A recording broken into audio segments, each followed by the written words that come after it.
Lily time. Come on, come on, last time. It's so tough being such a cute cat.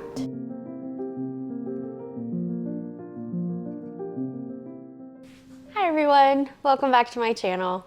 If you're new here, my name is Shauna and this is my booktube page.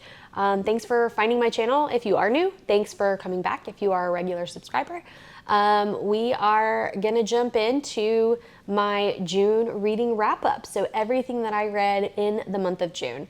And so far, June has been the biggest reading month of the year for me. So we got a lot to talk about. So let's get right into it. So the first book that I read in the month of June is, it was actually an advanced reader copy, or an ARC, if you are familiar at all with those.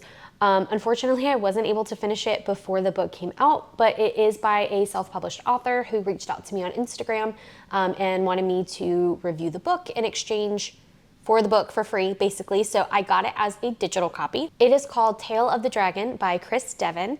And this author, like I said, reached out to me on Instagram, asked if I would review the book for her before it came out. And I got it about a month before it came out, and I unfortunately wasn't able to finish it in time, but I did finish it in the month of June, so I wanted to review it for you guys. So in this book, it is a fantasy setting, so it's a fantasy book, and we are following basically two different perspectives from, again, what I remember. So I was kind of getting through it a little bit slower. It did take me a while to read it, but it follows, like I said, from what I remember, there's several main characters, but we follow two perspectives. One is our main female character who she is basically drafted in a war, and come to find out she's like the descendant of this like killed off dynasty, essentially. And she is actually recruited like to the other side of the war, and is used kind of as a pawn in their games. You come to find out too, is also a dragon rider, one of the last dragon riders there are. And she is basically used, like I said, as a pawn in this war to help the other side, which is the side that she wants to be fighting on, but not for the government that has like been established in the time frame that her ancestors have been killed off. It's kind of the foundation of all of that. So we're following her basically through this war, conquering these lands. She's being used and she knows it, but she's going along with it because she just wants her freedom. The other perspective we follow is one of the, I believe he's like a lord in this world, and he is very much on her side, and he wants to see her succeed. He is the one who recognized her as a potential descendant of this dynasty, and he is the one who kind of recruits her to their side. So that's kind of like the gist of it. I was not a huge fan of this book, unfortunately. There were a lot of moving pieces, and I think it was just a little too political for me. And there was so much history thrown in and so many characters thrown in that it was very hard for me to kind of keep track of all of the different pieces that were moving. And some of the characters' motivations just didn't quite make sense to me. So I, like I said, wasn't a big fan. Unfortunately, I really did want to like this. The premise sounded very intriguing. It was right up my alley. I mean, it's got dragon riders in it. Like, that's freaking cool. And it's a war that this girl is trying to stop. So that's all the things that I look for in a book. And I think it had a lot of potential. I think it just needed a lot of work. And I just, again, wasn't the biggest of fans. All right, so moving on. The next one that I read in the month of June is actually, I have a physical copy. It is Bloodless Ties by Wismer. This is the third book in her Marionette series. I don't know if I actually talked about the Marionette series on my channel just yet. If I have, I'll link that video down below. But I will give you just like a brief kind of summary. Again, I don't like to give anything away on my channel if I can help it. I try to be as spoiler free as possible. And that's kind of hard to do sometimes if you are talking about a series. I will say, I love the twists and turns that this particular book took. We are following our main character, Valerie, and this is just kind of a brief overview sort of like the first book and like the premise of the series, the setup of everything. She is a blood witch, and there are a ton of different types of witches within this world, but a lot of them are used to help the vampire like hierarchy, essentially. So like the vampires rule a lot of different places. There are different regions, and the marionettes, like if you are enlisted in marionettes, which her whole family has been in the past, so she's basically destined for it. You work for the royalty, like the vampire royalty. You're partnered with the vampire, and you are basically like their bodyguard, their witch. They use your powers and stuff. That's kind of the essence of it. So she is, in the first book, paired up with the prince of the region in New York. We are following her, and his name is Reed, or Reginald is like his full name, but he's called Reed by his friends. And we're seeing them develop kind of a relationship and moving along through that. And then she is finding out a lot more about her past. You know, her dad died when she was really young. Her mom always treated her poorly. Her older sister died when she was young. All of these things. And so we're learning more and more of her backstory as the series progresses. And a lot of things start happening to Valerie that are very, very odd. So in this third book, we are finding out more answers, but are also given a lot more questions. So this third book really sets up, I think, the fourth one, which is the final book in the series. So I enjoyed this one overall.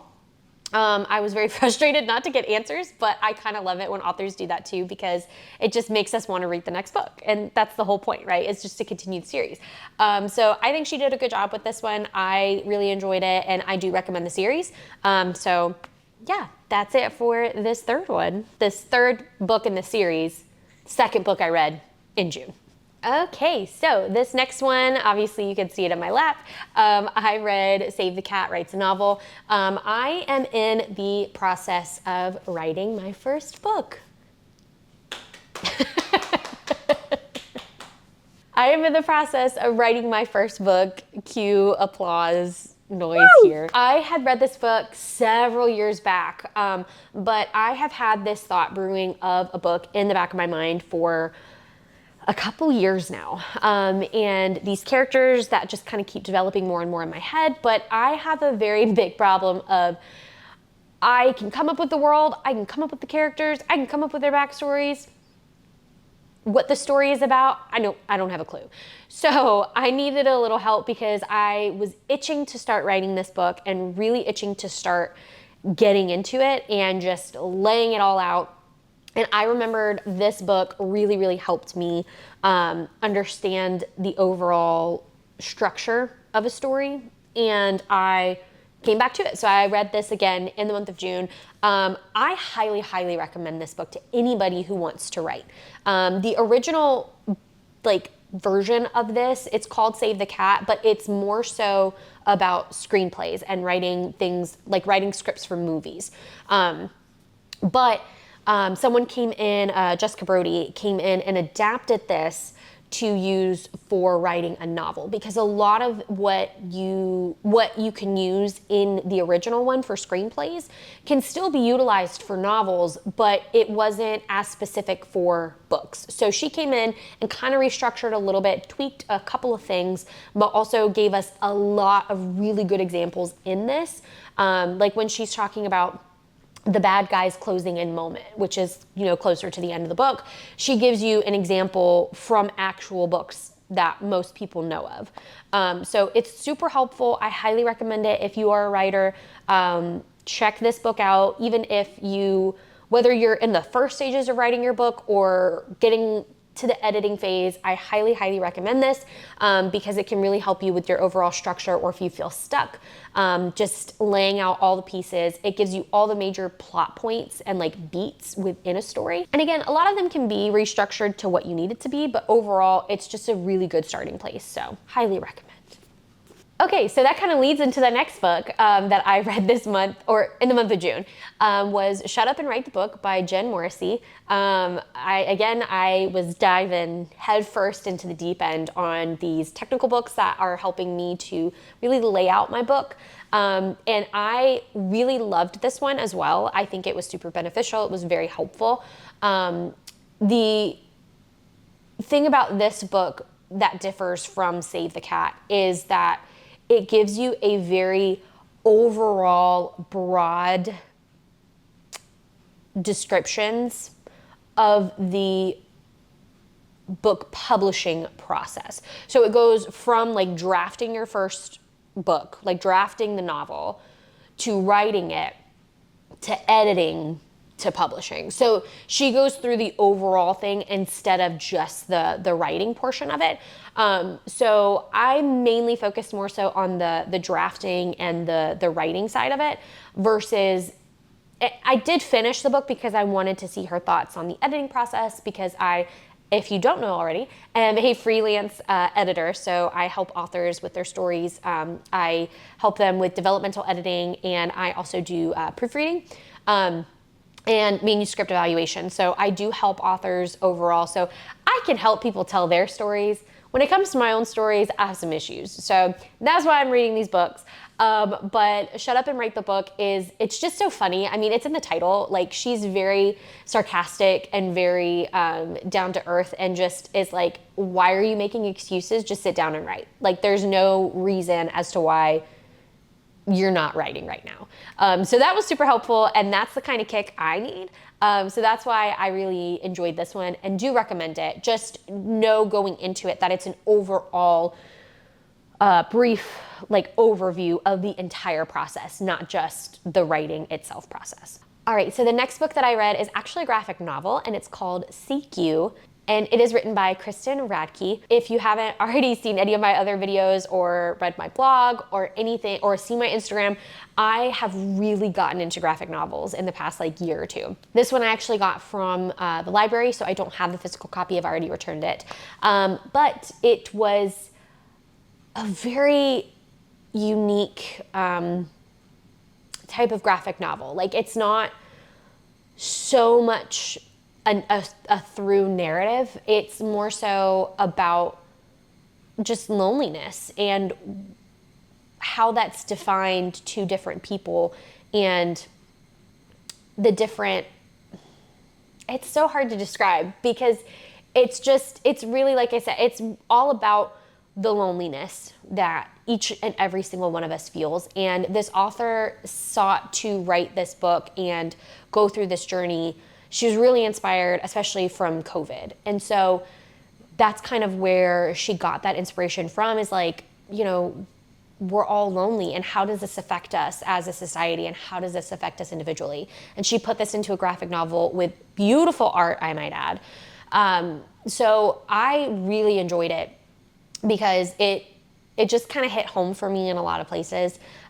Just the loneliness that each and every one of us feel, and the fact that you can be surrounded by so many people and still feel completely alone, it's a very interesting thought that, you know, Tony and I have always discussed. And I just, like I said, I really enjoyed it. I recommend this one as well. Like I said, the art is beautiful, and the facts that she produces and the stories that she does bring into it, and the research that she put into this book is just, it's really good. Okay, so I am so excited to talk to you guys about this next book that I read in the month of June.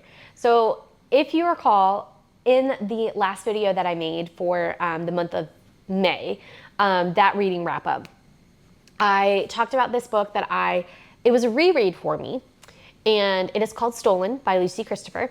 And this book is about I think she's 16 or 17, 17-year-old girl named Jenna, who is kidnapped by a man in his like mid-20s.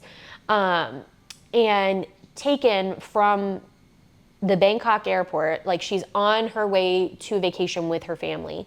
She is taken from there, and he kidnaps her and takes her to this whole house he has set up in the Australian desert. It's something he's been planning for years. He has been following her for many years, and he finally takes her when she's this old. And so this whole book is written in second person. So it's basically like a letter to the guy who took her.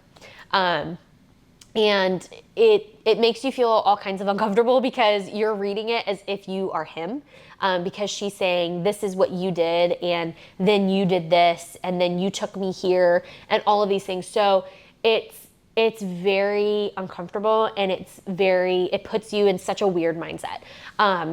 But I love this book. It is a YA. There's no graphic scenes. There's nothing like that. There's nothing that happens off the page. It all is just the matter. It's just a fact of like that he has fallen in love with her, or so he thinks, and he's become obsessed with her. And you learn more about his backstory and his trauma and everything that he's gone through, and the first time that he met her, and all of these things. So you're learning more about him, and you're learning about her, and she's trying to escape, obviously. But then Stockholm Syndrome obviously starts to come into play, and she's finding connections with him. That's basically the premise of the first book. And I read this back when I was in like high school when it first came out, and I loved it then, and I love it still. I have reread it several times. But recently I found out that the author came out with a second book in this series. So it is 10 years later, and I'm going to break my rule because I need to talk about this book. And don't shake your head at me. This does give away the ending of the first book. So if you don't like spoilers, I'm saying it now, jump ahead. We'll have like a break in the video.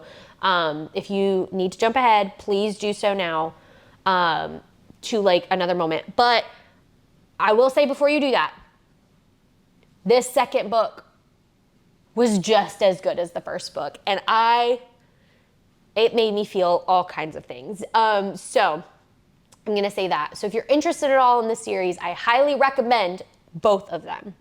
Okay. Now, if you don't like spoilers, jump ahead. Jump ahead now. Now wait. Okay. The ones who like spoilers or are okay with them, and it's only a little spoiler, well, it's a big spoiler. But the end of the first book, we see her kidnapper go to prison. So he's captured, he's taken to prison, and the second book then picks up 10 years later, and he is being released from prison. And now Gemma, who has been experiencing all of this trauma and going to therapy and trying to work through everything that happened to her while she was out in the desert with him, is now seeking him out. And essentially, she is now the one stalking him. It's just, this author is just such a good writer. And this one is also written in second person. So she's still writing this as if she's writing it to him. She's continued her like journaling exercises that her therapist has recommended for her to kind of work through everything, which is what she was doing in the first book. And now this one, she's doing the same thing. And so she's still writing it to him. And she just has all of these questions that are posed and all of these different topics to explore. And it's just so good. Like, this book has been on my mind like nonstop, on a loop, since I finished it. And I feel like it will continue to do that for years to come. And so this is probably also going to be on another like reread of mine. The book was just so good, but it is called Release by Lucy Christopher. It's just so good. And there's not much more I can say about it because I need someone else to read this so I can discuss it with them, because I haven't felt this way about a book in, I don't know how long. Like, you know those moments where you just sit when you're done with a book and you just close it and you just like hold it to your chest and you just stare into space for like 5 minutes? That's what this book did to me. So I need everyone else to read it so we could just like talk about it and discuss it because it's just so good. Okay, so after that, after I flew through that book, I then read another graphic novel, and it is called The Best We Could Do. And I'm so sorry if I mispronounce this, but it is written by Thi Bui. And this is about a Vietnamese American girl. She was born in Vietnam, but then her parents brought her over when she was very young, her and her siblings. And she is kind of exploring her family's past. So she, is asking questions to her mother, asking questions to her father, finding out more about where they came from, the villages they came from in Vietnam, when the war broke out. Like, she is going through all of her family's history, and it's like a family tree for her. And just finding out the timeline of everything that's happened. And she does this in such a beautiful way because she's interspersing now her life and her family, like her husband and her child that she's had, and talking about everything, like the past and where she's come from, so that she can move into the future. And so it's beautifully done, and the art in this one is also gorgeous. So I loved this one. And if you and there were a lot of things about like this history that you find out that's like overall history. It's not just her family history. It's like overall history with the war, but also everything that happens in Vietnam and like the specific thing, like events that occur. A lot of things that I just never knew. And so it was really interesting to learn a lot of that, and to see it also play out within a specific family and see how it affected them. So I loved this one as well. I feel like all the graphic novels I'm reading lately are just hitting the mark. They're just so good. So yeah, I like this one. You guys should go read it if you like graphic novels. Okay, so the next book that I read in the month of June is another graphic novel, and it is called Here, and it is by Richard McGuire. So this graphic novel is, think of it very abstract in a sense. So this doesn't have very much of a through line as far as a story goes. It is very much, so we are in a house, basically a living room, and that setting doesn't change in a way. So just go with me on this. So we see on the page a living room, and we are seeing it through different time periods. So we see different frames within that sometimes, and it tells you the years. So it's basically like looking through windows of time into this kind of world. And so we are following not any specific characters, we're really following a setting more so than anything. And we're seeing this house transform. So it could be present day, it could be the 1950s, it could be the 1800s, it could be all the way back to like 10,000 BCE. It also jumps ahead in the future a little bit too. So it could be like 2050 or something like that. So we're jumping around in time. There's no chronological order to this story or to this book.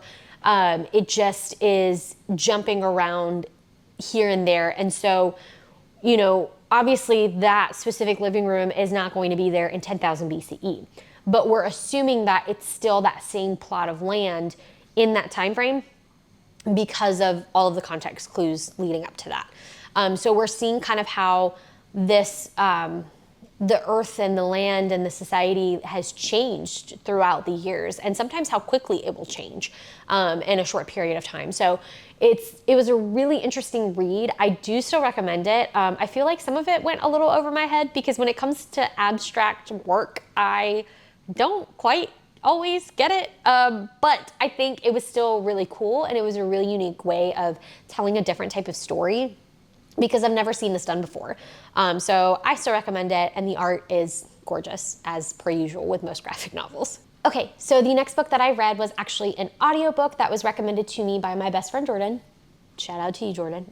Thank you for the rec. And it is called For the Wolf by Hannah Whitten. Hannah Whitten, yes. It is called For the Wolf by Hannah Whitten, and this is a duology. So this is the first book, and I am actually currently reading the second book as of recording this video. So far, the second book is still pretty good. The first book was good. I think that I just read it at a poor time in my life for whatever reason. I just missed a lot of, I feel like, key important facts. So a lot of things didn't quite make sense to me, but I fully believe that it's just me not paying attention most of the time. So this book is a retelling of The Little Red Riding Hood, and we are following two perspectives. So basically within this world, there is like, think of it as like forbidden forest kind of sense. There is a wolf that lives in this forest. You're supposed to stay away. You're not allowed inside. And basically, if you do try to go inside, you'll die. Like the trees will kill you, basically, is kind of what I gathered from it, if not the wolf. So there are these 5 kings that they are, like, them as a society are trying to basically save.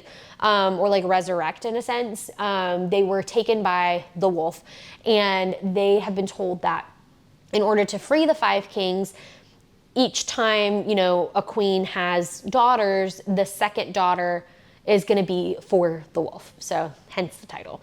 The first daughter is for the crown. So we are following twins, actually, 2 girls, one of them obviously born before the other. And so the second born, Red, is destined for the wolf. She is destined for the woods and to live out her days with him, or basically be sacrificed in order to try to bring the 5 kings back. So when we start off this first book, she is on her way. She's basically about to go into the woods. She's being called. She can't ignore the call. Her sister is desperately trying to find a way to stop it and not let it happen. She doesn't want to see her sister do this. But her sister's like, I have no choice. Like, this is what I'm destined for. I have to go. Come to find out, she has like some powers, and she wants to kind of keep them from her sister. She doesn't want to hurt anybody, and she knows that this is her destiny. She's meant to go into the woods. So she goes into the woods and is following the call there. And come to find out, obviously, it's not a wolf that lives in these woods, but a man who is called the wolf. So she is finding out more about what has actually happened to the 5 kings, where this myth came from about him, but also where all of these stories were coming from and why the sacrifice started in the first place and how it's kind of morphed into what it is today. So we're following that perspective, and she's learning more all about that, and we're jumping back and forth from the woods through Red's perspective, and then also the kingdom's perspective with the other sister, and seeing what's going on in the outside world, and that she's still trying to help her and find a way to save her. So we're going back and forth, and I still love the characters. Like, the characters are cool, the world is cool. I feel like this author writes kind of in a very, I don't want to say literary way, because it's not highbrow like literary, but it's very artistic. So think of it in that sense when you go to read it. And I love that style of writing. It's kind of the way that Erin Morgenstern writes, but I won't say that Hannah Whitten writes in that same sense. It's probably a little bit down from that as far as like highbrow literary work, but it is still beautiful writing, and she builds a really cool world and some really cool characters. And I'm enjoying the second book thus far. So the first book was good. I recommend it. We'll see how the second book ends and if it lives up to it. Okay, so the next book that I read is another graphic novel, and I'm going to do my best to pronounce it because it was originally published in Arabic. But I know you want to come say hi. You're a sleepy boy. Yes, so this next graphic novel is, like I said, it was originally published in Arabic, so you do read it in our sense from back to front, but in Arabic, obviously that's the way that they write, so that is front to back to them.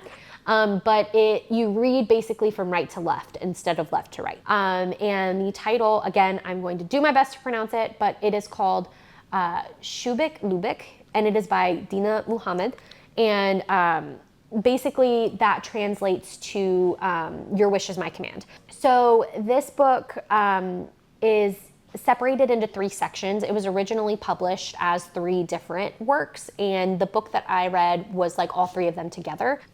So yes, these books, there's 3 sections to them essentially. They were published separately, but this book that I read, they were all together. The premise of this is it's set in Cairo, but kind of in a different version of Cairo that we know. It is set in Cairo, and it is a different world than we know, just in the sense that there are these things called wishes. So these were made or like founded and made many years ago. So way back in time, and they, like, governments started to have to put regulations on them, and make sure that people were using them correctly and not for certain things, because then you started to get obviously like the really well class, like first class wishes, and then you got kind of the lower class wishes that you have to be very specific in what you wish for, or else you may regret it, or people could get hurt, or people could die. Like, that is how bad some of these wishes could end up being. So like if you are wishing for, like, I want a Porsche, and you have like a really low class wish, it may give you like a little toy car Porsche. Like, that's how kind of crappy they are. So obviously the first class wishes are more expensive. They go for more money, but they also have to be registered. They have to have licenses. You have to go through the government to make sure that they're, they can track the progression of it. So it's super regulated. So we are following a man who owns a convenience side store, basically like a stand that sells like newspapers, magazines, things like that. And he owns 3 wishes, and he wants to sell them. He doesn't want to at first, because there's a lot of factors into these wishes. Like, there are people who are all for them, people who are kind of okay, and there are people who are really against them. And usually those people are very religious, like their religious beliefs don't allow them to use wishes. And so he kind of falls somewhere in between there, like doesn't really want to believe it, thinks they're bad, but also like maybe they could be used for good. So he is falling on hard times. A friend of his who always stops by the stand is like, you need to sell these wishes, you need to make some money, and like you could sell these for a lot of money. So he finally agrees to sell the wishes, and the first book we are following, the first section essentially, we're following a woman who ends up buying a wish from him. She saves up money for a long time and comes back to buy the wish, and then we're following her, the process of her using it, not using it, all of these things. The second book, we are following a young boy who ends up buying the second wish from this man, and we are seeing him go through kind of, I won't say the same dilemmas, but he's going through some dilemmas about whether or not to use the wish and what specifically he should use it for, and how to say what he wants and kind of pinpoint that. And then obviously we, if you can't tell, in the third one are following the third wish that this man owns. So we are going through the progression of that. I loved this novel because it was so profound in discussing the different class systems and who can afford what wish, but also like what you wish for and how it affects you, but just also like how governments regulate these kinds of things and where they come up with these ideas and how to regulate specific magical things. Like, it's very interesting and it poses a lot of interesting questions. So I really loved it and I highly recommend it. Yes, you should go out and read it now. Okay, so the last book I read in the month of June, we're just trucking on through them. I read a lot this month, but I read a lot of good things for the most part. So we're moving along, and I read the 4th and final book in the Marionette series by Wismer, and this one is called Ruthless Ends. This, obviously, I talked a little bit more about earlier in the video with Bloodless Ties, the 3rd book in the series. And in that one, I have mentioned, that there were a lot more questions that were posed in the 3rd book that we thought would get answered in the 4th. I feel like there were a lot of things kind of left undone, and I hated it, but also it's fine. Like, if that's the author's choice, that's the author's choice. But I think that I was not satisfied with some pieces being left undone. I will say that this author is actually an author tuber. So she goes through, she talks about her writing process. She does writing vlogs. She does editing vlogs. She is also an editor herself. And she talks about her process, like publishing books altogether, because this is not the only things she's written. She's written some other stuff too. So in those videos, because I've been following her for years, which is how I ended up picking up her books, she does mention the fact that she wants to write some spin-off series from this series. So some characters that showed up in this series, she wants to write books more so focusing on them. I don't know any more than that. If it's like a continuation, if it's prequels, I don't know. She hasn't talked too much about it, but she has alluded to it. So I feel like it was kind of on purpose to leave some of those things unfinished and some loose ends there, as much as we can't stand it sometimes as readers, because you have to find a way, obviously, and I get it from an author's perspective, of like making it so that you crave more and you will go to get the next books that she writes because those things aren't answered for you in this series. So that's what I'm hoping for. If this is where it ends, and if this is the only thing that comes out of this series, is like this series itself, and she doesn't write any more prequels or anything like that, then I would say that it fell a little flat. But knowing that she is going to be writing some spinoffs, I am excited to see where she takes it from there. So here's hoping that it goes well. But she's a great writer, so I still want to read her other stuff. I've read most of her stuff. There's a couple of things I haven't read just yet. And whenever she comes out with her new stuff, I will definitely be getting it because I love her writing. Well, that is it for the month of June. That's everything that I read. Thanks so much for watching, guys, and I hope that you enjoyed this video. If you have read any of these books that I talked about in this video, I would love to hear your thoughts down in the comments below. I would love to hear what you've been reading, you know, whether you read it in the month of June. I know that it was a lot. Thanks for sticking around if you stuck to the end with me. If you haven't already, go ahead and hit that subscribe button so you get notified every time I post a new video. Give this video a thumbs up if you liked it. It really does help out my channel. Go follow me on all the social platforms, Instagram, I was gonna say YouTube, but that's here, TikTok, all of the things. Like I mentioned earlier in this video as well, I am also a freelance editor, so if you or an author friend need any editing help, I am here. Please feel free to reach out to me on my website, which I have linked down in the description, or you can reach me basically at Instagram or here on YouTube. I check all the things. So just let me know if you need any editing services. I am here to help. Or what you've read so far this year. Anything that you want to talk about, I would love to hear it. I want to hear all your bookish thoughts and what you're reading. Let's talk about our book goals and everything too, because we're halfway through the year and I can't believe it. But other than that, thanks so much, guys, for watching, and I will see you in my next video very soon. Bye.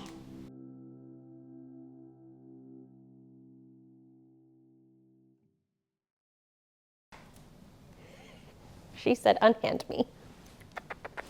Okay, you're done, baby.